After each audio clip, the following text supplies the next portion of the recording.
He was the ultimate man's man, a tough loner who always got the job done. For many, he symbolized the best America had to offer. A loyal patriot, he stood by his country in times of war and helped tame the wild frontier in countless Western classics. Usually tough, but at times tender, he remains one of the brightest stars to ever shine in Hollywood. He is the one and only John Wayne. He was born Marion Michael Morrison in Winterset, Iowa on May 26, 1907. At 6 feet 4 inches, the strapping young Morrison played college football and then broke into movies. Soon, Morrison, renamed John Wayne, began his career as a leading man. Perfectly cast as a cowboy, Wayne, sometimes called the Duke, spent the 1930s in films like Haunted Gold. In this unusual Western, he got a chance to fight off outlaws of a supposedly supernatural variety. What is it? The ghosts aren't real in the end, but the action certainly was. Wayne was back in the saddle for most of the decade, appearing in nearly 40 low-budget odors from 1930 to 1939.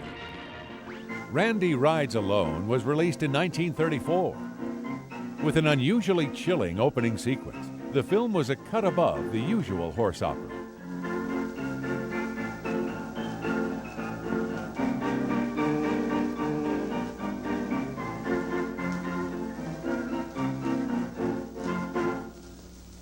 Of course, plenty of gunplay gave Western fans what they wanted.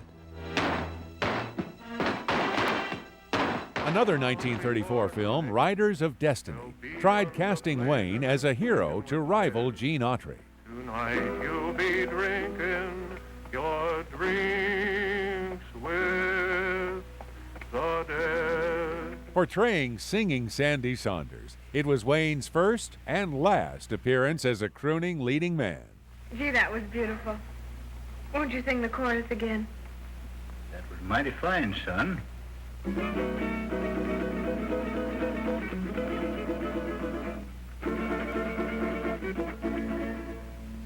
Oh, sing desert breeze. The Duke's stint at Poverty Row Studios ended when his old friend, director John Ford, cast him as the Ringo Kid in 1939's Stagecoach. This classic tale about a group of people taking a danger-filled journey across Indian territory was a smash success.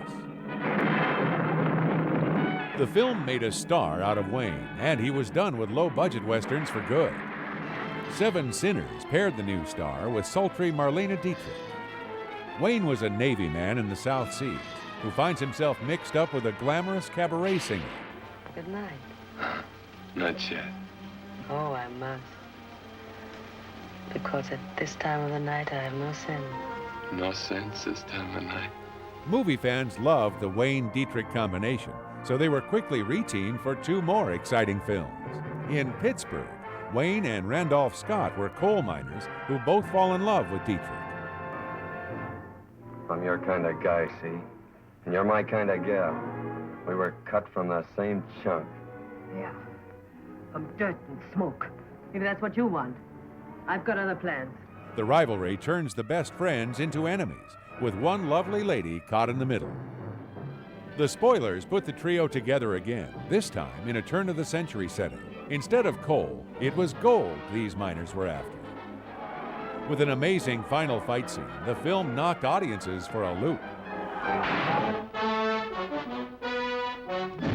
Wayne also starred in Cecil B. DeMille's 1942 adventure, Reap the Wild Wind. This exciting tale boasted an all-star cast and an impressive budget of $2 million. Ray Milland, Paulette Goddard, Raymond Massey also starred, along with a state-of-the-art giant octopus. That deadly sea creature helped win the film an Oscar for Best Special Effects. Get them out! It's the giant squid! Physical ailments kept Wayne out of the armed forces during World War II. Instead, he became a wartime hero on the silver screen. They Were Expendable teamed him with co-star Robert Montgomery and director John Ford. Set during the early days of the war, the film used authentic detail to show heroic Americans fighting in the Philippines.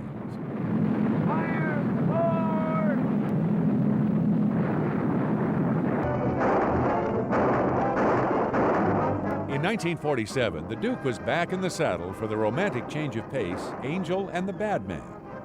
Wayne was the bad man who falls in love with a Quaker girl, played by the angelic Gail Russell. Word, I wish my hair were...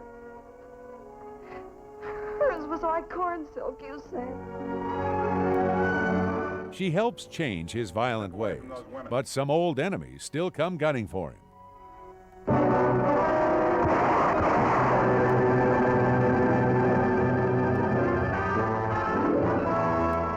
The following year, John Ford directed Wayne again in the outstanding cavalry drama Fort Apache. Henry Fonda, cast against type, played a harsh commander who manages to anger both his own men and neighboring Indians.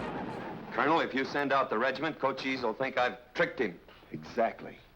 We have tricked him into returning to American soil, and I intend to see that he stays here. Colonel, Thursday, I gave my word to Cochise. No man is going to make a liar out of me, sir. Will you save my baby? Yes, ma'am. I'll save him. And I will help. Me too, ma'am. In the comedic western Three Godfathers, Wayne was one of a trio of outlaws who end up caring for an infant. Well, in my opinion, gents, taking a bath is the least of the troubles confronting little Robert. Robert William Pedro. Alongside Pedro Armendariz and Harry Carey Jr., the Duke gave one of his finest performances in this little scene classic. Once more, John Ford was behind the camera calling the shots. In 1949, Wayne received critical acclaim for his role as a tough Marine sergeant in Sands of Iwo Jima. Filled with gritty action sequences, the film proved enormously popular with audiences. For his performance, Wayne even received an Oscar nomination as Best Actor. Well, you can sit here and be tough if you want to, but I'm going out there and get that guy. And the only way you can stop me is to kill me. That's just what I'll do.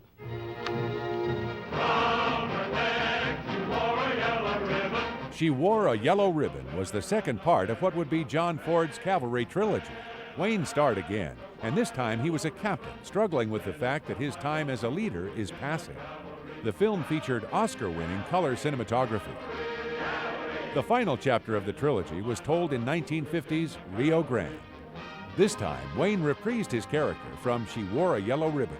Set after the Civil War, the film focused on the relationship between the Duke and his estranged son, played by Claude Jarman. You've chosen my way of life. Hope you have the guts to endure it. May I also put something straight? Proceed. I'm not in this post to call you father. I was ordered here as Trooper Jefferson York of the United States Cavalry. Maureen O'Hara was also on hand as Wayne's tough but understanding wife. It would be a start if you'd let Jeff go. I'll get you back. If that were a condition. Lovely Maureen O'Hara returned for romance with the Duke in the 1952 classic The Quiet Man. Set in Ireland, this brawling comedy proved a delight for audiences everywhere. Wayne played an American boxer who returns to his native country and finds true love with O'Hara. Of course, the road to happiness is never easy, especially when Irish tempers start flaring. That's a pretty bonnet you have on. Bonnet? Don't you be talking to me about bonnets. After leaving mine stuck up there like a... Easy now. Have the good manners not to hit the man until he's your husband and entitled to hit you back. Adored by critics, the film won John Ford his fourth Oscar as Best Director. In 1954's The High and the Mighty, Wayne was flying the friendly skies again. As a disgraced pilot who must take charge when disaster strikes, he gave a commanding performance. With Robert Stack, Claire Trevor, Jan Sterling, and Phil Harris on board too, this tense drama was the granddaddy of all disaster films to come. Welby, check your final position. I'm going to take her down. Wait a few more minutes, Skipper. Do as I say. But it looks like... Do as I say. Give him a few more minutes. I've already waited too long. Here we go. No, we don't. Get a hold of yourself, you yellow. We ask you to guide us through Formosa Strait to freedom. 300 miles down Blood Alley. In the exciting Blood Alley, Wayne was paired with leading lady Lauren Bacall.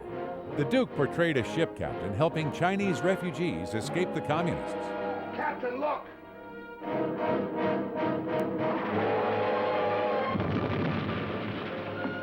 Tom! Robert Mitchum was originally cast in the lead, but he got fired after shoving director William Wellman into San Francisco Bay. Wayne had no such problems, and the film was another hit at the box office. After a misguided appearance as Genghis Khan in The Conqueror, you do well, Kumlik, for while I have fingers to grasp a sword and eyes to see, your treacherous head is not safe on your shoulders. the star re-teamed with John Ford for what many call the best Western film ever made.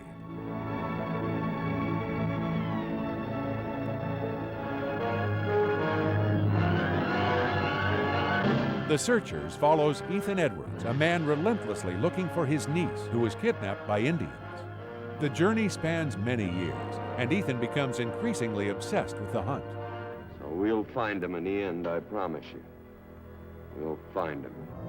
Co-starring with Ward Bond, Jeffrey Hunter, Vera Miles, and a young Natalie Wood, Wayne gave one of his finest performances.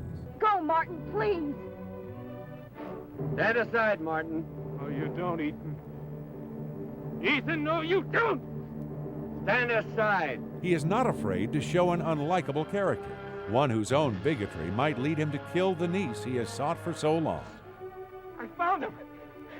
I found Lucy. What you saw was a buck wearing Lucy's dress. I found Lucy back in the canyon. What was she? What do you want me to do? Draw you a picture? Spell it out? Don't ever ask me. As long as you live, don't ever ask me more. In 1957, the long-awaited drama Jet Pilot found its way to the screen at last. Although filmed in 1950, the film was unreleased for 7 years. Wayne played a hotshot Air Force colonel who falls for Russian pilot Janet Leigh. Jim Shannon, do you realize you cooked your whole career just to get this girl out of a jam? Apparently, you're in love with her. What else does it look like? One minute I want to kill you, and next minute I want to kiss you and kiss you and kiss you. The Cold War managed to thaw a bit in this exciting adventure. In the Civil War drama The Horse Soldiers, Wayne teamed with William Holden. While leading a Union Army mission deep into rebel territory, the two stars didn't quite see eye to eye. If, maybe, perhaps. What's the matter, medicine man? Hello, section hand. I've had you. Strip your blouse. What are the rules gonna be, Colonel? Just make up your own. Oh. 1959's Rio Bravo paired Wayne with director Howard Hawks for another Western classic. This tense tale shows an outnumbered group trying to stop a gang of outlaws from breaking one of their own out of jail. Wayne is Sheriff John T. Chance, with Angie Dickinson, Ricky Nelson, Walter Brennan, and Dean Martin by his side. Wayne went behind the camera in 1960 for the historical epic The Alamo.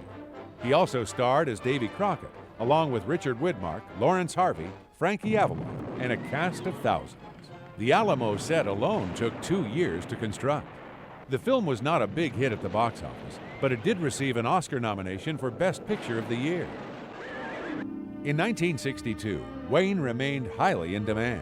He was paid $250,000 for his brief appearance in the all-star war drama The Longest Day. Wayne traveled to Africa for the jungle set tale Hatari. The title meant danger in Swahili, and that's just what the cast and crew found on location. This time, right between the eyes. The Duke next teamed with his old friend John Ford for The Man Who Shot Liberty Valance. In this classic Western, Jimmy Stewart starred as a tenderfoot lawyer trying to tame the Wild West.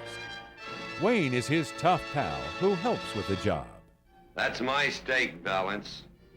Well, you heard him, dude. Pick it up. I said you, Liberty. You pick it up. An interesting study about heroes and the myths that helped create them. The film was jeered by critics upon its release. Now, you stay out of this, Donovan. He's been hiding behind your gun long enough. You got a choice, dishwasher. Either you get out of town, or tonight you'll be out in that street alone. Today, it is rightly seen as a career high point for everyone involved. In 2 1963 films, Wayne found himself back for more light-hearted action. The comedy Donovan's Reef had him brawling up a storm with buddy Lee Marvin. Hard apart! While McClintock found the Duke squaring off with his old flame-haired co-star, Maureen O'Hara. Both films were hits, and they kept Wayne on top of the movie world. But real-life tragedy soon interfered. Tough guy Wayne was diagnosed with cancer, and he had surgery to remove a lung in 1963. The Duke refused to stay out of work for long, and he released The Sons of Katie Elder in 1965. A big, bold Western. The film proved Wayne was back, and better than ever. I'm gonna get that guy. Who wants to come with me? You're not going anyplace. Oh, you're gonna try and stop me? You bet I am. And that's for sure.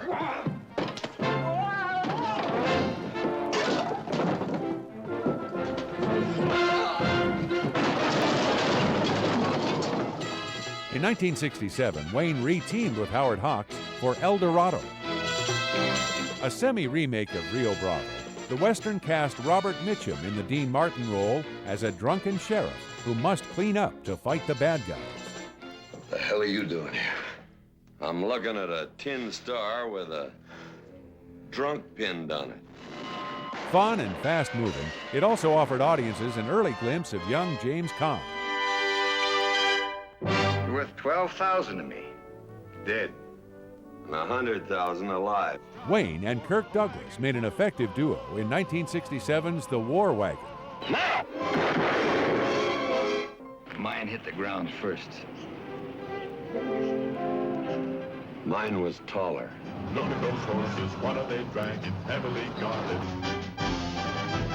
Fighting soldiers from the sky. John Wayne! Wayne sat in the director's chair again for the Vietnam War drama The Green Berets in 1968.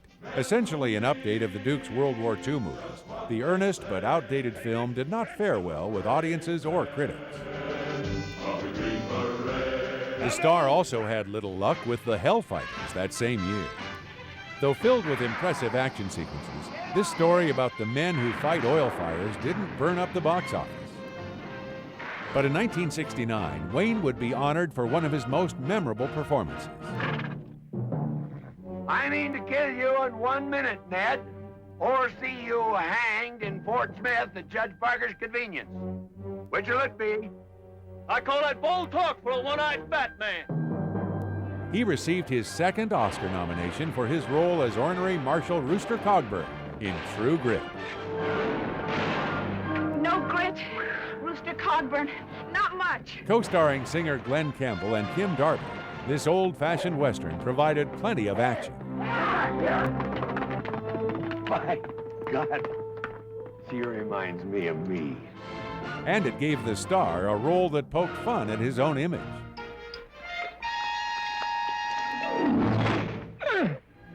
This time, the Duke took home the prize as Best Actor. As the 1970s began, Wayne continued to work at a rapid pace. Unfortunately, the westerns he specialized in were losing popularity. Often, Wayne's films of the 70s were little better than the scores of quickie westerns he starred in decades earlier. Rio Lobo was Howard Hawks' final film and yet another reworking of Rio Bravo. The third time was not the charm, although Wayne and company still gave it their all.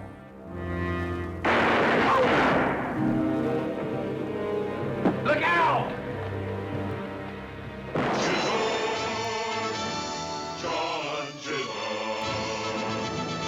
Chisholm cast the star as a cattle baron fighting a land war. Big Jake had the Duke clashing with evil villain Richard Boone and appearing on screen with Maureen O'Hara for the final time. 1972's The Cowboys was a gritty departure from the usual Wayne vehicle. In the summer of '78, Will Anderson lost all his cowhands just at the time he was to start his cattle drive. Miserable.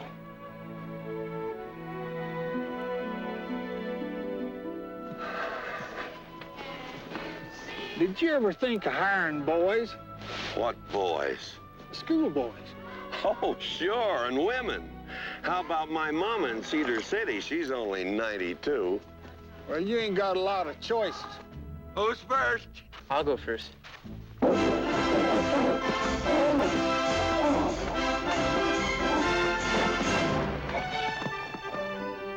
My name's Honeycutt. I'm 15. And everybody calls me Slim. I'm next. With Bruce Dern as a memorably nasty bad guy, this downbeat film surprised many Wayne fans. Behind the scenes, director Mark Rydell worked hard to train the younger stars of the film, while the Duke, as always, rode tall in the saddle. Mueve el tren! Vámonos! Vámonos! Muy pronto! No, no, no. The Train Robbers, a light-hearted romp, was enlivened by co-stars Rod Taylor and Anne Margaret. That was a rotten thing for you to do last night, getting me drunk. Yes, ma'am, it was. But McHugh was a misguided attempt to cast Wayne as a Dirty Harry-type police officer. That gun's not licensed, McHugh. Neither am I. The Duke was originally offered the role that helped make Clint Eastwood a star, but he turned it down. Wayne admitted he was trying for Eastwood's audience with McHugh, but they stayed home. In 1975, Wayne teamed with Katharine Hepburn for the first time in a return to his Oscar-winning role. For the sequel, Rooster Cogburn, the Marshal gets stuck with Spinster Kate. I do not fear a skunk. I simply do not care for his odor. The stars shone, but the film, which basically transplanted the African queen out west, was disappointing. However, Wayne's final film would prove a fitting end to his screen career. In The Shootist, he played a famous gunslinger who learns he's dying. He wants to go in peace, but his enemies are teaming up for a final shootout. With a cast full of familiar faces, Wayne towers above them all as a man who understands that his Old West is passing into history. The cancer which claimed a lung returned and took Wayne's life on May 26, 1979. But the man whose very name is synonymous with America will never be forgotten. Buying bonds builds security for yourself as well as your country, and that's not a bad combination. Whether tall in the saddle or leading his troops into battle, Wayne was a leader who always fought the good fight. He excelled in two-fisted action, but he also had a way with the ladies. Years after his death, he remains one of the movie's most popular stars. Hollywood will always remember John Wayne.